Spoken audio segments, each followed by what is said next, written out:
ಆಗಮಿಸಿದ್ದಾರೆ.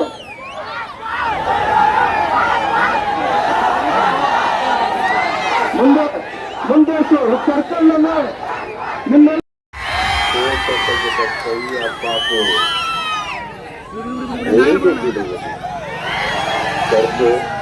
ಪಾಪು ಹೆಸರು ಕೇಳಲ್ವಾ? ಎಲ್ರಿಗೂ ನಮಸ್ಕಾರ.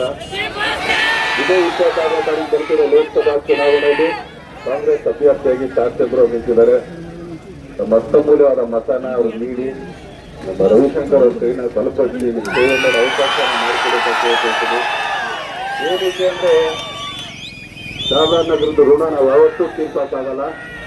ಕಳೆದ ಬಾರಿ ಚುನಾವಣೆಯಲ್ಲಿ ಅವ್ರು ಮುಂದೆ ಬಂದಿಲ್ಲ, ಆದ್ರೆ ಹಿಂದೆ ನಿಂತು ನಮಗೆ ತುಂಬಾನೇ ಸಹಾಯ ಮಾಡಿದ್ದಾರೆ. ಅದಕ್ಕೋಸ್ಕರ ಚುನಾವಣೆ ಹೇಳ್ತೀನಿ.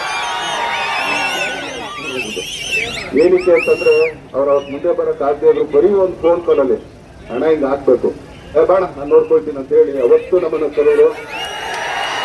ಇವತ್ತು ಋಣ ತೀರ್ಸಕ್ಕೆ ಬಂದಿಲ್ಲ, ಅವ್ರ ಸ್ನೇಹಕ್ಕೋಸ್ಕರ ಬಂದಿದ್ದೀನಿ. ಖಂಡಿತ ತಮ್ಮ ಅಮೂಲ್ಯವಾದ ಮಾತನ್ನ ಅವ್ರಿಗೆ ಹಾಕಿ ಸೇವೆ ಮಾಡೋ ಭಾಗ್ಯನ ಅವ್ರು ಮಾಡ್ಕೊಡಿ ಅಂತ ಎಲ್ಲರತ್ರ ನಾನು ತಲೆಬಾಗ್ತಾ ಇದ್ದೀನಿ. ಧನ್ಯವಾದಗಳನ್ನ. Thank you.